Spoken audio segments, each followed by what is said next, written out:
Picture the smartest person you went to college with.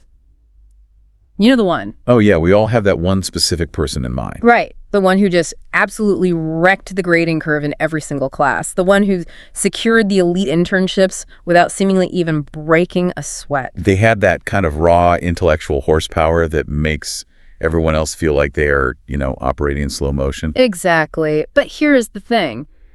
Imagine pulling up their professional profile a decade later. Why are they stuck in middle management? Why are they constantly clashing with their department?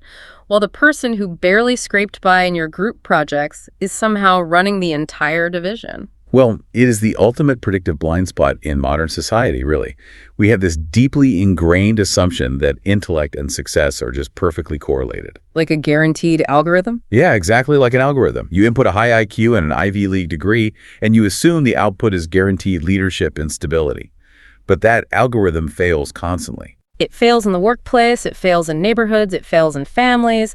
I mean, we all know these supposedly brilliant, highly educated individuals who just constantly stumble. They sabotage their own upward mobility. Yeah, their interpersonal relationships are totally strained, and they seem completely baffled as to why.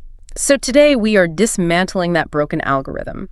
We are doing a deep dive into the insights from the book Emotional Intelligence 2.0 by Traveler Bradberry and Gene Greaves.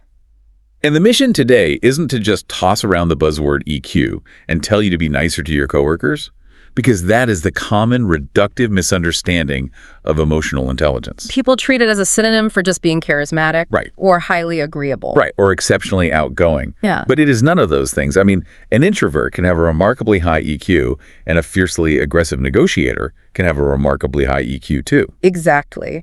The goal here is to strip away the corporate jargon and uncover the biological reality of our behavior. We are going to look at the literal neurology of why your emotions hijack your brain. And we'll explore highly specific, actionable strategies to rewire those neural pathways. Because if you can't regulate the hardware in your own head, all that intellect is essentially useless when the pressure's on. To do that, we really have to start by examining the evolutionary mismatch between the biological hardware we possess and the modern world we operate in. We have to understand why human beings are biologically hardwired to feel first and think second. The physical geography of the human nervous system is actually the root of the entire problem. It's like a mandatory cross-country road trip. Let's trace the route. Every single physical sensation you experience, a sudden noise, a shift in lighting, the tone of someone's voice, a line of text in an email, it all enters your body as an electrical signal. And those signals travel up the base of your spinal cord. Right. And their ultimate destination is the prefrontal cortex. That's frontal lobe city, the area right behind your forehead where complex, rational, logical analysis occurs. That is where the executive function lives. It's where you weigh consequences, analyze data, and formulate strategic responses. But the architecture of the brain forces those electrical signals to take a detour. Before any sensory data can reach frontal lobe city, it must physically drive directly through the limbic system. And the limbic system is the ancient evolutionary core of the brain where emotions are generated. Right. So we physically feel things before we can reason with them. The amygdala, specifically, acts as an alarm bell. It scans every piece of incoming data for threats before the rational brain even has a chance to see the data. It's a hardwired survival mechanism. And you cannot stop the initial emotion from happening because the signal physically hits the emotional center milliseconds before it hits the rational center. Exactly. And to illustrate what happens when that alarm bell goes off in a literal life or death scenario, the source material details an incredibly intense real-world event. It perfectly captures what the authors refer to as an emotional hijacking. We really should walk through the story of Butch Connor. It's a harrowing example, but it perfectly isolates the exact moment the limbic system seizes total control from the prefrontal cortex. So, Butch Connor is surfing at Salmon Creek Beach in Northern California. It's a clear morning. He's paddled out about 40 yards past the break, totally separated from the crowd, just laying on his board waiting for a swell. And suddenly he hears a distinct, heavy splash right behind him. Right. He glances over his shoulder, and cutting through the water directly toward him is a 14-inch gray dorsal fin. A 14-inch fin indicates an animal of massive, massive proportions. Yeah. The physical reality of what he is looking at triggers an instantaneous autonomic response. He is looking at a 14-foot great white shark. And in that fraction of a second, Butch's brain experiences a complete emotional hijacking. He doesn't calculate the distance to the shore. He doesn't analyze the wave patterns at all. No, he is hit with pure, paralyzing terror. He literally locks up. His limbic system floods his bloodstream with cortisol and adrenaline. He is hyperventilating, hyper-focused on the threat. He actually lets a perfect wave roll right past him. A wave that could have easily carried him to the safety of the beach. Right. Exactly. Notice the cognitive shutdown there. The threat is so extreme that his prefrontal cortex, the part of the brain that would logically say, take that wave and escape, is entirely overridden. The blood flow and energy in his brain are being monopolized by the limbic system, preparing his body for a physical fight or flight. But the sheer scale of the predator causes a freeze response. It's total paralysis. So the shark circles him. It drifts in so close on his left side that Butch suddenly realizes his leg is just dangling uselessly in the water. Oh, wow. Yeah, he looks at this 3,000-pound apex predator, and his only thought is, it's as big around as my Volkswagen. He is so completely hijacked by the hopelessness of the situation that he has the bizarre urge to just reach out and touch it. Thinking, well, it's going to kill me anyway. Right. That is the absolute peak of the hijacking. Rationality has totally left the building. But the dynamic between the emotional brain and the rational brain isn't static, is it? No, it is a continuous feedback loop. And that loop is forced to restart when the shark actually strikes. It thrusts its massive head up from the depths, right underneath Butch's dangling leg. Incredibly, instead of biting, the shark's boulder-sized head bumps his leg upward, knocking Butch completely off his board. The shark goes into a frantic, snapping frenzy, thrashing around on the surface. But miraculously, it misses his body. And this physical shock, this break in the paralysis, is where the prefrontal cortex begins to fight its way back into the equation. Right. Butch is now floating in the water with a man-eater. The paralyzing terror is still very much present, but as the shark circles back, his reason starts to engage. He grabs his surfboard and pulls it between himself and the shark as a makeshift barrier. And then something fascinating happens to his emotional state. His fear mutates into anger. Which is a crucial shift. When the shark charges him again, he doesn't freeze. He uses that anger to physically jam the sharp fiberglass nose of his surfboard directly into the shark's slotted gills. Which is a highly specific, calculated, rational survival tactic. The gills are the most sensitive area of the animal, but notice that the rationality is fueled by an intense emotional reaction. He didn't suppress the emotion. His rational brain harnessed the raw energy of the anger and directed it into a defensive action. The strike works. It stuns the shark and buys him time, but he's still trapped in the impact zone, and the shark is blocking his direct path to the shore. The adrenaline starts to wear off, and that paralyzing, trembling fear grabs him again. He's thinking about his 3 kids, thinking about how much he wants to live, and here is where the ultimate victory of the prefrontal cortex takes place. Butch realizes logically that the shark can detect his panic. He tells himself that he is acting like a rabid dog and that his own frantic splashing and elevated heart rate are going to provoke a secondary strike. This is the defining moment of emotional intelligence in action.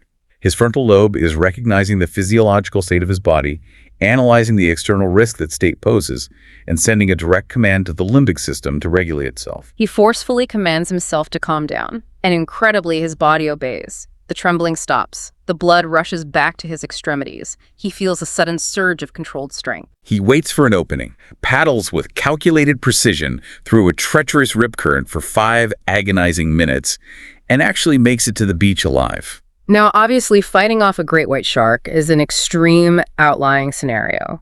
The vast majority of you listening to this deep dive will never find yourself floating next to a 3,000-pound predator.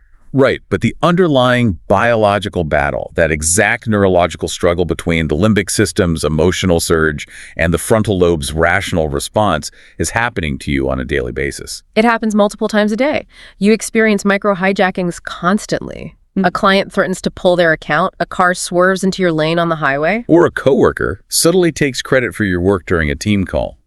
Your amygdala perceives those events as threats and fires off the exact same alarm bells. You feel the flush of heat in your face, the spike in your heart rate. Your rational brain cannot stop that initial physical flush of anger or panic from happening. But how those 2 areas of your brain negotiate after that initial strike, that negotiation process is your emotional intelligence. And when we scale that negotiation process up and look at the broader data across the workforce, The implications are staggering. For decades, the corporate world and the education system operated on the assumption that cognitive intelligence was the ultimate predictor of long-term success. But when researchers began quantifying emotional intelligence, it explained a massive anomaly in the historical data. The numbers here completely upend how we think about human potential. First, the sources point out that people with average IQs outperform people with the highest IQs 70% of the time. Let that sink in. 70% of the time, the average intellect is outperforming the certified genius. Which utterly destroys the foundation of hiring algorithms that filter candidates purely based on elite academic credentials or standardized test scores. If you are optimizing for IQ, you are statistically optimizing for the wrong metric in the long run. And the breakdown of why this happens is fascinating. The research separates our traits into 3 distinct buckets. First is IQ, your cognitive capability, your ability to learn and process complex information. The defining feature of IQ is that it is fixed. Right, your IQ at age 15 is essentially the same as your IQ at age 50. You can learn new facts, but your raw processing power doesn't change. Second is your personality. Where you fall on the introversion to extroversion scale, your general disposition. That is also firmly set early in life. But the third bucket is emotional intelligence. And unlike IQ or personality, EQ is highly malleable. And the data demonstrates that EQ accounts for 58% of performance in all types of jobs. It doesn't matter if you are a software engineer, a sales director, or a hospital administrator. It is the single largest predictor of workplace performance. It's the foundational operating system. You can have top-tier apps installed, great coding skills, brilliant financial modeling, but if the underlying operating system crashes every time it gets stressed, the apps are useless. And the financial return on upgrading that operating system is highly quantifiable. People with high EQs make an average of $29,000 more per year than people with low EQs. Furthermore, the data shows that every single point increase in your EQ score adds an average of $1,300 to your annual salary. Which is a very compelling incentive. But it raises the obvious biological question. If IQ and personality are fixed, what is the physical mechanism that allows EQ to change? How do we actually upgrade the operating system? It comes down to neuroplasticity. We used to think the adult brain was rigid, completely formed, and unchangeable.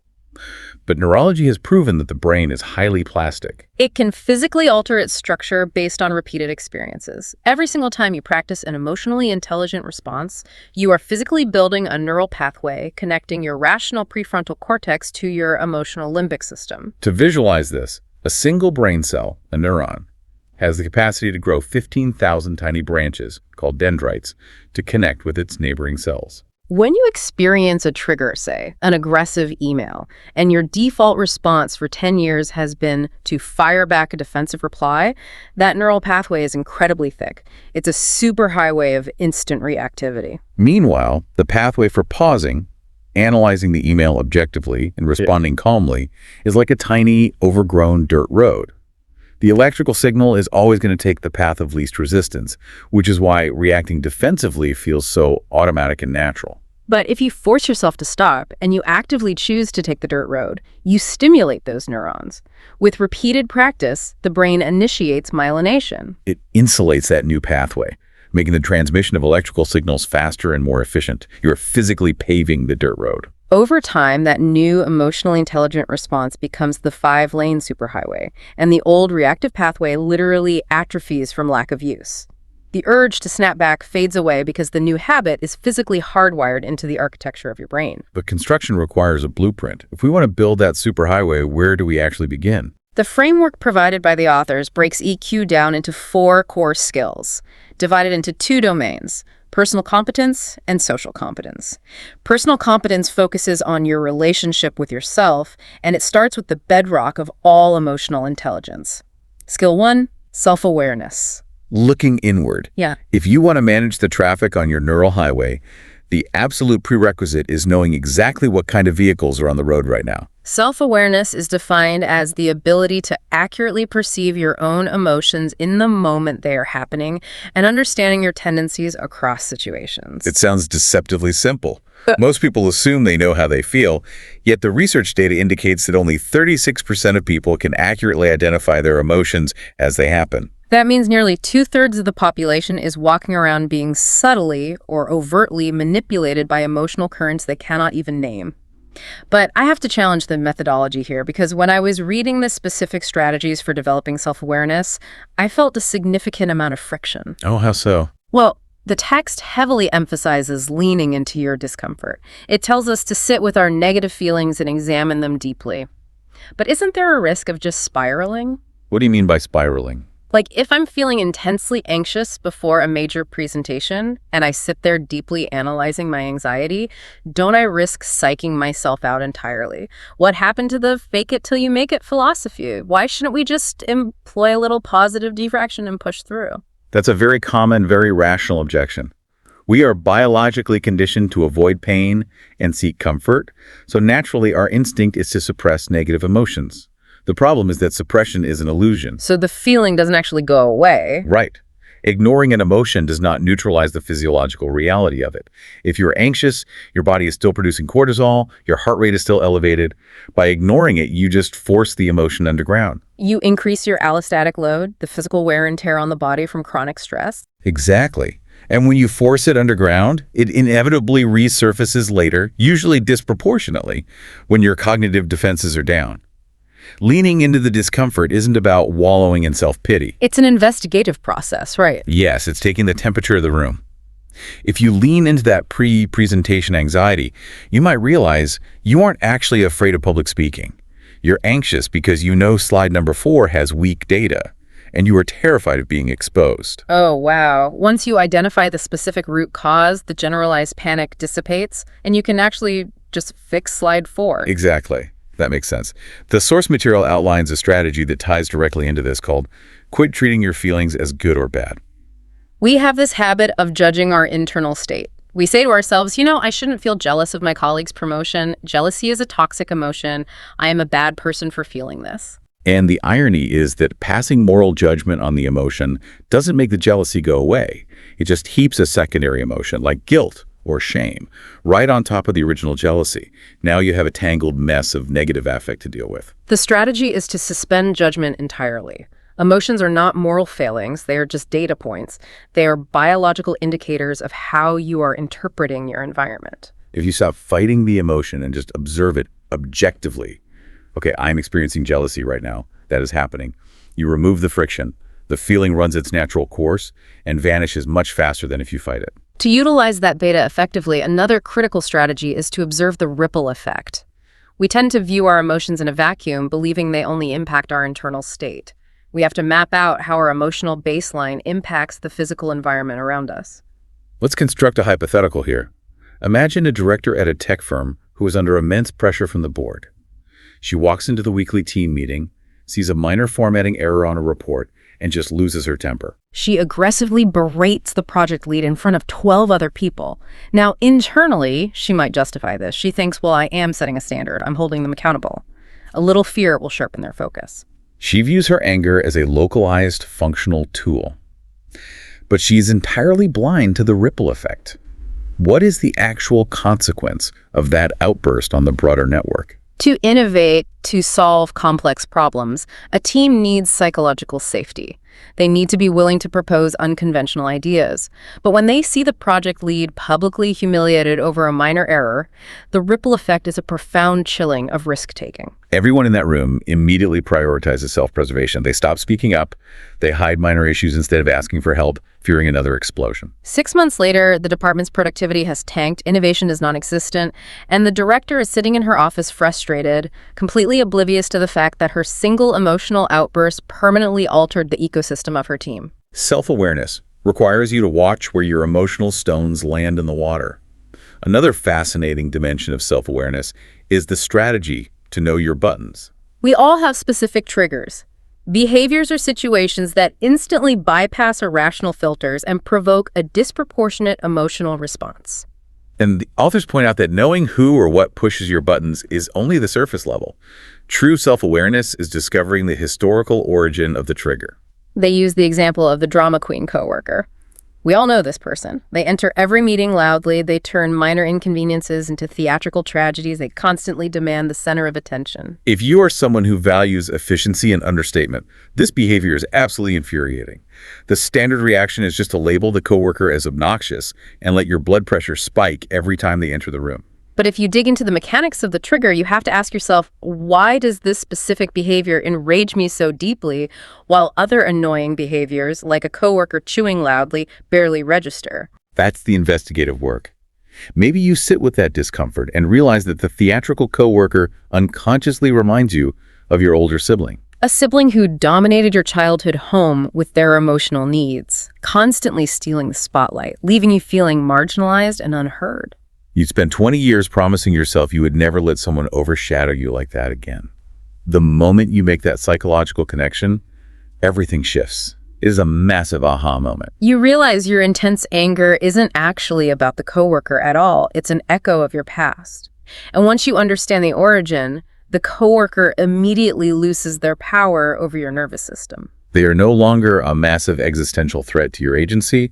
They are just a slightly annoying person acting out a pattern. You have diffused the trigger by bringing it into conscious awareness. And when you find yourself in a situation where a button has been pushed and the emotional surge is actively happening, the text offers a brilliant real-time visualization technique called Watch Yourself Like a Hawk. This is about forcing objectivity when your limbic system is screaming for subjectivity. The premise is to imagine you are a hawk soaring high above your own life, looking down at the physical scene unfolding below. It's a mechanism to break the tunnel vision of the fight-or-flight response. When the amygdala fires, our perspective narrows exclusively to the immediate threat. The hawk visualization literally forces the prefrontal cortex to render a wider context. The scenario they use in the book to illustrate this is incredibly relatable. You are a parent, sitting in the dark living room at 1:00 a.m. Your teenager has blown past their curfew by over 2 hours. They aren't answering their phone. You are terrified, pacing the floor. But as the hours tick by, the terror metastasizes into white-hot anger. You are obsessing over the blatant disrespect, the broken rules, the sheer exhaustion you're going to feel at work the next day. You are actively preloading your rage, polishing the exact sentences you are going to scream the second the front door opens. If you operate purely from that physical state, the moment they walk in, it's an explosion. It devolves into a chaotic shouting match. Doors are slammed, and absolutely no behavioral change is achieved. But if you catch yourself spiraling and deploy the hawk strategy, you mentally step out of your own body. You float up to the ceiling and look down at the exhausted parent sitting in the chair, and you look at the broader timeline. You ask the hawk, what is the actual objective here? And you realize your true foundational goal isn't just to vent your anger. Your goal is to ensure your child's safety and to teach them a lesson about responsibility so they don't do this again. Seeing the situation from that elevated vantage point fundamentally alters your physical posture. You recognize that screaming will only trigger the teenager's defensive limbic response, resulting in two hijacked brains yelling at each other. You use the calm before the storm to align your upcoming reaction with your long-term goal. So when the key finally turns in the lock, you are prepared to manage the interaction rather than just detonating. Which perfectly establishes the bridge to skill 2, self-management. If self-awareness is looking at the dashboard to see that the engine is overheating, self-management is knowing exactly which levers to pull to cool it down and keep the car on the road. It's the ability to use your emotional awareness to stay flexible and direct your behavior positively. It is the ultimate exercise in delayed gratification. Self-management requires the discipline to put your immediate impulsive needs on hold to pursue larger, more strategic objectives. You are consciously choosing to tolerate the profound discomfort of not acting on your initial urge. One of the most practical cognitive strategies the authors propose for this is creating an emotion versus reason list. When you are faced with a complex decision and your brain feels like it's spinning in circles, you sit down with a physical piece of paper. Draw a line down the middle. On the left side, you write down exactly what your emotions are screaming at you to do. On the right side, you write down what your logical reason is advising. This isn't just a simple pros and cons list. It is a psychological tool designed to end the internal tug of war. Usually, our emotional impulses and our logical deductions are fighting each other in the abstract space of our minds, creating a massive amount of cognitive friction. Yes. It's like having an angel on one shoulder and a devil on the other, both shouting over each other. By forcing them to sit down and write out their arguments on paper, you externalize the conflict. You give your rational brain a tangible framework to evaluate the emotional impulses objectively. It stops the shouting match. But what really struck me in this section is how deeply self-management relies on our physiological biology, not just mental frameworks. The strategy Breathe Right is a perfect example of this. Most individuals operate with a profound lack of awareness regarding how their cognitive capacity is tethered to their respiratory habits. The human brain is incredibly metabolically expensive. I mean, it accounts for roughly 2% of our body weight, but it consumes 20% of our oxygen supply. 20%. And the text explains that the vast majority of us take short, shallow breaths all day long. We breathe just into our upper chests, barely expanding our lungs, largely because we are sitting hunched over desks or staring down at phones. Now, biology dictates that the brain prioritizes oxygen for basic autonomic survival functions first, right? Keeping the heart beating, regulating temperature. The complex executive functions of the prefrontal cortex, rational thinking, emotional regulation, complex problem solving require surplus oxygen. If you are breathing shallowly, you are quite literally starving your rational brain of the fuel it needs to operate. You are physically handicapping your ability to self-manage. A lack of oxygen mimics the symptoms of anxiety. It leads to poor concentration, irritability, and mood swings. So the strategy is mechanical. You have to engage in diaphragmatic breathing. You inhale deeply through your nose, letting your stomach swell outward to pull the diaphragm down and fully inflate the lower lungs. Then exhale completely. By doing this, you stimulate the vagus nerve, which triggers the parasympathetic nervous system, the rest and digest network. This physically lowers your heart rate and floods the bloodstream with oxygen, which immediately reactivates the prefrontal cortex. It is a biological override code for anxiety. Mm-hmm. And the beauty of it is that it's completely invisible. You can do it in the middle of a tense board meeting, and no one knows you are actively rebooting your nervous system. Another deeply biological strategy for self-management is smile and laugh more. And there is a specific study from a French university that illustrates the mechanics of this beautifully. The facial feedback hypothesis. It's a cornerstone of embodied cognition. Right. So researchers took two groups of people and had them read the exact same comic strip, but they introduced a physical variable. The first group was instructed to hold a pencil horizontally between their teeth while they read. If you try this, holding a pencil in your teeth physically forces your facial muscles into the shape of a smile. The second group was instructed to hold the pencil horizontally between their lips, preventing the teeth from touching, which forces the face into a frown-like pout. The participants had no idea why they were doing this. They were just following instructions, but the results were definitive. The group that was unknowingly forced to smile rated the comic strips as significantly funnier and reported feeling a more positive mood than the group forced to frown. The mechanics here are wild. The trigeminal nerve in your face sends proprioceptive feedback to your brain. When you smile, even if it's completely fake, the muscle contraction sends a signal to your brain. Your brain essentially says, well, the smile muscles are activated, so we must be experiencing something pleasant. And it begins releasing corresponding neurotransmitters. The physical act of smiling tricks your brain into an improved emotional state. If you are stuck in a frustrating task, intentionally forcing a smile can short-circuit the negative spiral. Biology also dictates our cognitive endurance, which brings us to another critical self-management strategy: clean up your sleep hygiene. Emotional regulation requires immense mental bandwidth, and that bandwidth is the first thing to degrade when you are sleep-deprived. The brain doesn't just shut off at night. It is incredibly active, clearing out neurotoxins and consolidating memories. But to get the high-quality restorative sleep necessary for peak EQ, the book outlines strict physiological rules. First, you need 20 minutes of natural morning sunlight to hit your retinas. This halts the production of melatonin and resets your circadian rhythm for the day. Second, you must power down screens 2 hours before bed. The blue light emitted by tablets and phones mimics daylight, tricking your brain into halting the evening melatonin production. But the most disruptive factor for many professionals is the half-life of caffeine. The text specifically warns against afternoon caffeine consumption, and the pharmacology explains why. Caffeine has a half-life of roughly 6 hours. That means if you drink a large cup of coffee at 8 a.m. to start your day, 50% of that caffeine is still actively blocking the adenosine receptors in your brain at 2:00 p.m. But it gets worse. At 8 p.m., 12 hours later, 25% of that original caffeine is still in your system. If you have an espresso after dinner, you are almost guaranteeing that your brain will remain in a state of superficial arousal, preventing the deep, restorative sleep cycles required to recharge your self-management batteries. If you are chronically exhausted, your limbic system essentially operates with no supervision. The prefrontal cortex is too tired to step in.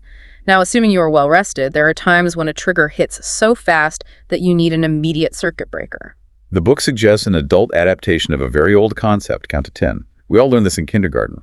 But the grown-up application requires a bit of camouflage. You can't exactly cross your arms, close your eyes, and count out loud to 10 while a client is screaming at you. So the hack is to bring a beverage to every meeting or difficult conversation. When someone says something infuriating, and you feel that immediate flush of heat and the desperate urge to snap back, you pick up your glass and take a slow, deliberate drink of water. It serves multiple functions. Physiologically, swallowing suppresses the urge to speak. Psychologically, taking a drink provides perfectly acceptable social cover. Nobody expects you to answer a question while you are actively drinking. It gives you those crucial 3 or 4 seconds of silence to let the overheated limbic system cool down, and gives your rational brain the time it needs to catch up and formulate a strategic response rather than an impulsive one. It's a physical buffer. So we have explored the internal landscape. We've discussed identifying your own emotional state and implementing the mechanical and cognitive strategies to manage it.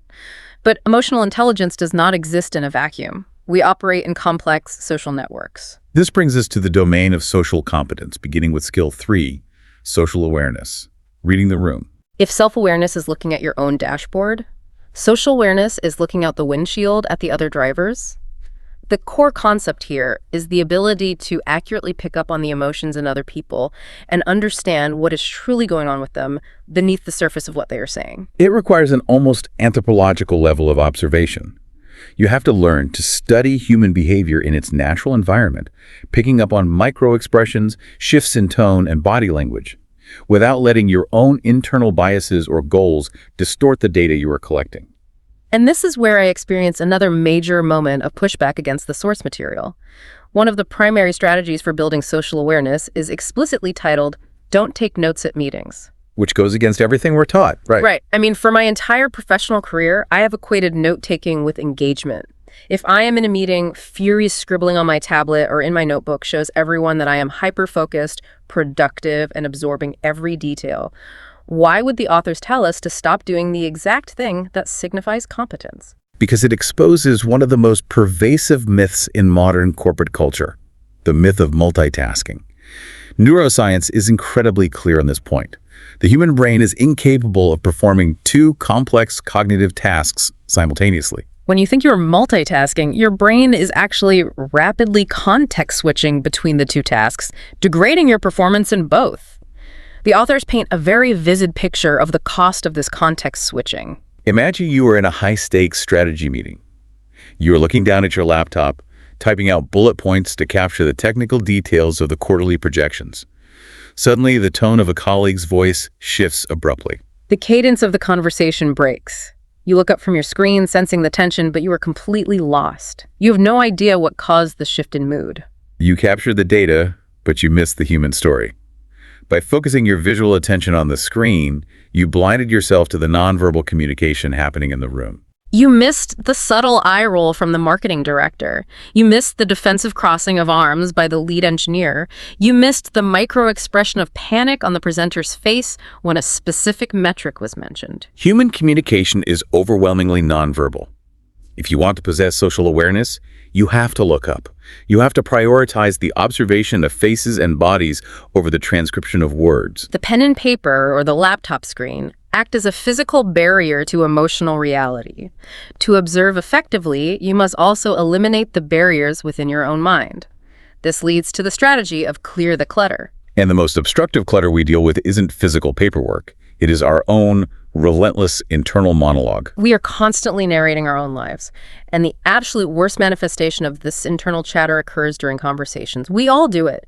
You are sitting across from someone, they're speaking, but you aren't actually listening to the meaning behind their words. You are latching on to a single phrase they used, and you are rapidly formulating your own brilliant response, waiting for them to take a breath so you can jump in and wow them with your insight. When you are preparing your response, your cognitive resources are directed inward. You are functionally deaf to the nuance of the other person's communication. You have to catch yourself engaging in that internal drafting process. The strategy is to actively silence the chatter, physically lean forward, maintain eye contact, and force yourself to focus entirely on the speaker's delivery. But if you find that reading these subtle physical cues in real time is too overwhelming, especially in high-stakes environments, the book offers a highly entertaining and practical training ground. Watch EQ at the movies. It is a phenomenal simulation exercise. Hollywood directors and actors are essentially professional manipulators of social awareness. Exactly. Actors are rigorously trained to broadcast complex internal emotional states through highly specific body language, posture, and vocal inflection. Watching a well-acted film is a masterclass in nonverbal communication, and it provides a safe, detached environment for you to practice your observation skills. Because you are not emotionally invested in the real-world outcome of the conversation, your own limbic system remains calm. You can act purely as an observer. You can watch a tense scene unfold, mute the dialogue, and try to deduce the power dynamics solely from the physical posturing of the characters. And if you miss the subtle shift in a character's jawline that signals a change from curiosity to anger, you have the luxury of rewinding the scene and studying it again. It trains your brain's pattern recognition software to spot those exact same cues in the real world. But spotting the cue is only half the battle. Once you observe a nonverbal signal in the real world, especially if it contradicts what the person is saying, you must test for accuracy. You cannot just assume your interpretation is correct. Assuming intent based on observation alone is dangerous. You must validate the data. The strategy here relies on reflective questioning. Let's say you walk into the office and see a colleague sitting at their desk. Their shoulders are slumped, they are staring blankly at the wall, and they look completely drained. You walk up and ask, "Hey, how you doing?" And they give you the standard reflexive corporate answer. "I'm fine, just tired." The auditory data, "I'm fine," directly contradicts the visual data, the slumped posture and blank stare. So you test for accuracy by gently reflecting what you observe without making an accusation. You say you're fine, but it looks like you are feeling really weighed down by something today. Did something happen with the project? You aren't demanding an emotional confession. You are simply holding up a mirror to the evidence you see and offering them a safe opening to clarify. It proves that you are genuinely paying attention, and it allows them to correct you if you misread the situation. Which brings us to the absolute culmination of the entire emotional intelligence framework. We have covered self-awareness, self-management, and social awareness. But possessing those three skills in isolation is essentially useless if you cannot combine them. That synthesis happens in skill 4, relationship management. Connecting the dots. Relationship management is the application phase. It is using your awareness of your own emotions combined with your awareness of the other person's emotions to ensure clear communication, successfully navigate conflict, and build durable bonds over time. It is the arena where the theoretical concepts of EQ are tested against the friction of human interaction. And one of the most common and destructive ways people sabotage their relationship management is through what the authors call giving mixed signals. When I read this section, a very specific analogy came to mind. Think about a major intersection in a busy city. Traffic flows smoothly because everyone agrees on the visual language of the traffic lights. Red means stop, green means go. But imagine what happens if a malfunction causes a traffic light to flash a bright red stop signal and a bright green go signal at the exact same time. It induces immediate cognitive dissonance in every driver approaching the intersection. No one knows which rule applies, hesitation takes over, and inevitably the system breaks down into a gridlock or a collision. That is exactly what happens neurologically when you give a colleague or a loved one a mixed signal. Imagine you are a team leader and you are reviewing a subordinate's presentation. You say the words, "You did a fantastic job on this research." But as you say it, your voice is completely flat, your arms are tightly crossed over your chest, and your brow is furrowed because you are secretly agonizing over an impending budget cut that has nothing to do with the subordinate. You are flashing a green light with your vocabulary and a red light with your body language. And human evolutionary psychology dictates how the subordinate will process that contradiction. When the auditory data of the words conflicts with the visual data of the body language, human beings will always trust the visual data. They will trust the red light. The subordinate will walk out of that room convinced that your praise was a sarcastic lie and that their job is in jeopardy. It creates massive, unnecessary paranoia and erodes trust. You have to use your self-awareness to align your signals. If you know your internal stress is leaking into your physical posture, you have to contextualize it for the other person. You simply say, the research you did is fantastic. If I seem tense or distracted right now, it is entirely because I am dealing with a budget issue on another account. It has nothing to do with your excellent work. That level of transparency is the bedrock of trust. And the authors extend this concept of transparency into a profound analogy regarding leadership and decision-making, the camping in the dark scenario. This concept fundamentally changed how I view organizational communication. Imagine you are taking a group of friends on a camping trip. You arrive at the designated site late at night in pitch blackness. You force everyone to stumble out of the car, fumble with the tent poles in the dark, and go to sleep. They spend the entire night terrified. They hear twigs snapping, they imagine bears and sheer cliffs just outside the nylon walls. Their amygdalas are firing all night. But when the sun comes up and they unzip the tent, they realize they are parked in the middle of a serene, perfectly safe, idyllic meadow. The physical reality of the environment was always safe. The only variable that created the terror was the absence of light. The darkness allowed their minds to project worst-case scenarios into the void. The authors use this to explain the psychological damage caused when leaders dictate decisions without explaining the why behind them. Let's say a company announces a sudden mandatory shift in remote work policies or a restructuring of departments.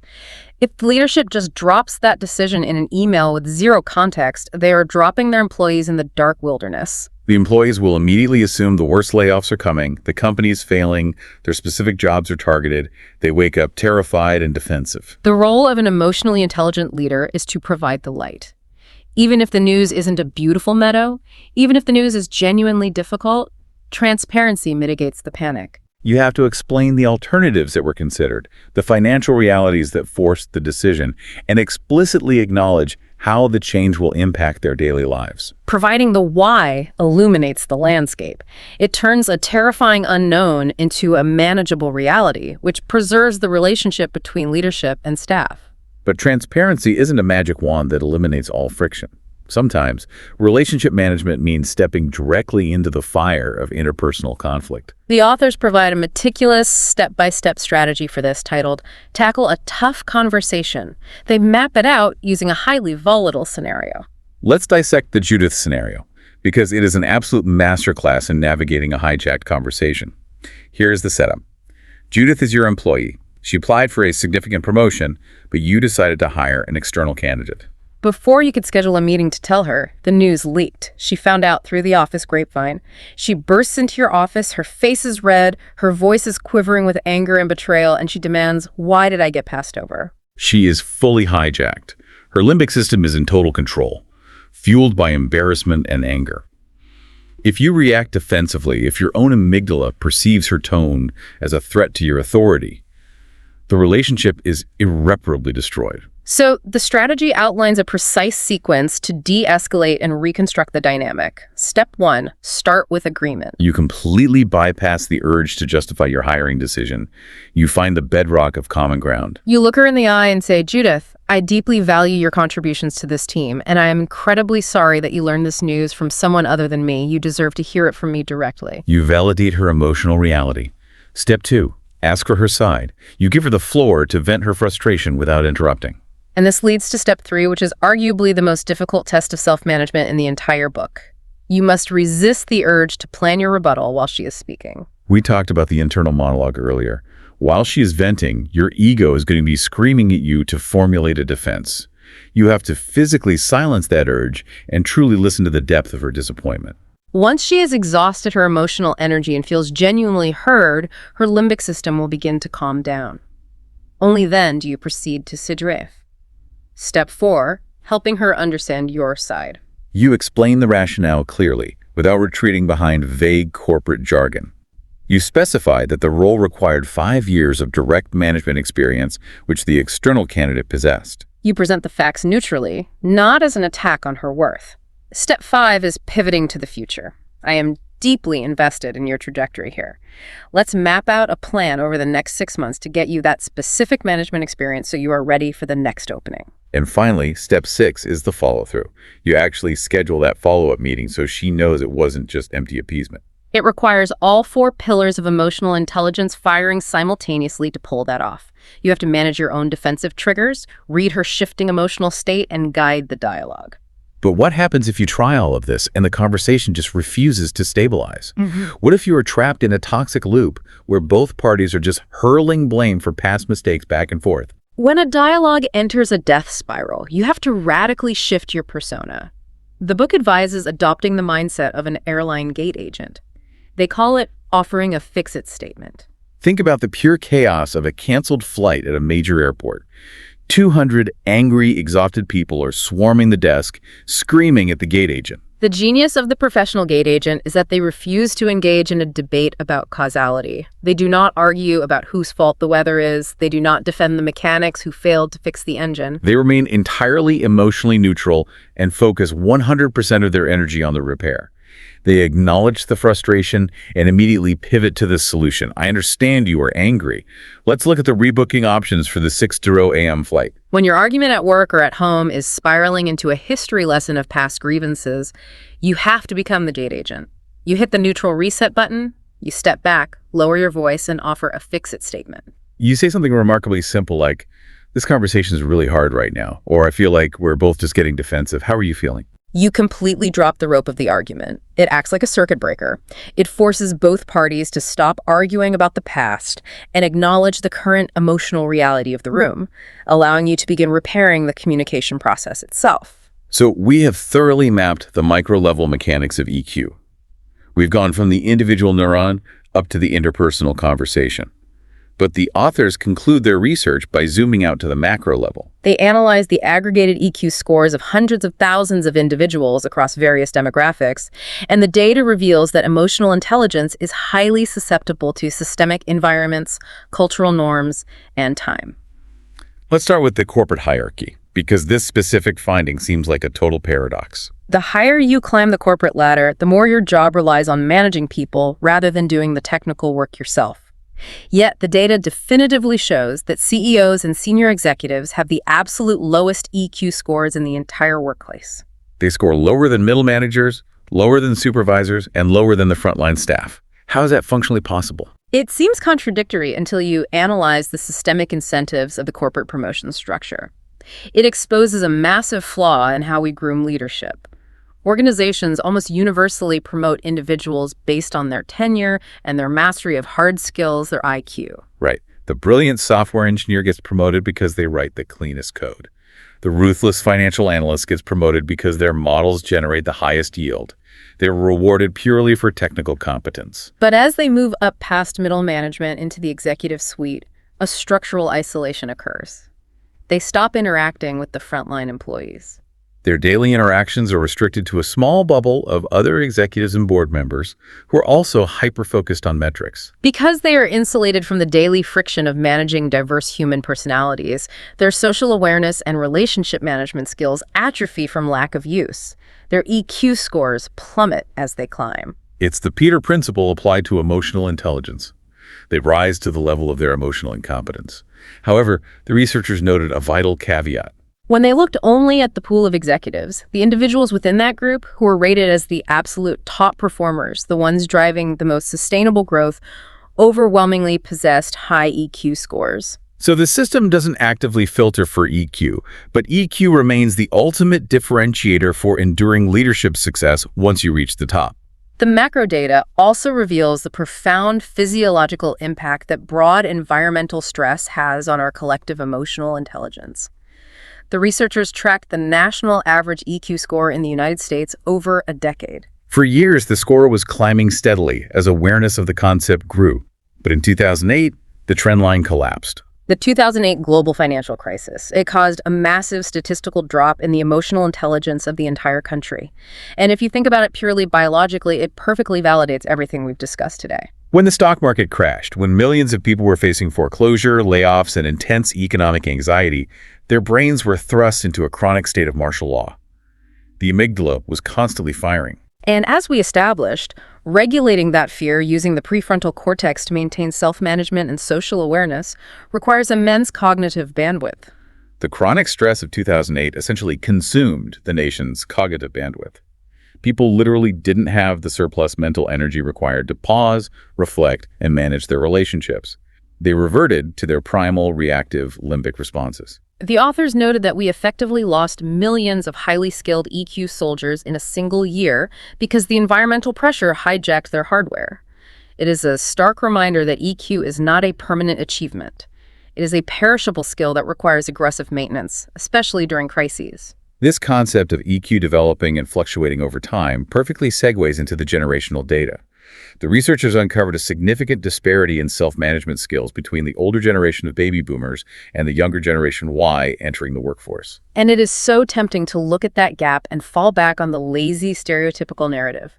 The immediate reflex is to blame technology. People say, oh, Gen Y has lower self-management because their brains are ruined by smartphones and social media. They demand instant gratification and can't handle friction. But the authors explicitly reject that narrative. The data doesn't support the technology hypothesis. When the researchers plotted EQ scores against age across the entire spectrum, they found a simple, linear progression. Self-management skills consistently increase with age, regardless of the era the person was born in. People in their 60s score higher than those in their 50s, who score higher than those in their 40s. It's not about iPhones, it is simply about time on task. Baby boomers have had 30 more years of life experience. They have endured 30 more years of frustrating bosses, missed promotions, and complex family dynamics. They have literally had decades more practice laying down the myelin on those neural pathways to manage their reactions. Gen Y simply hasn't had the time to build the superhighways yet. But the plasticity of the brain provides an incredibly empowering counter-narrative for the younger workforce. Because EQ is malleable, Generation Y does not have to passively wait 30 years for their brains to catch up. If they actively choose to practice the specific strategies we've discussed today, they can rapidly accelerate the myelination process.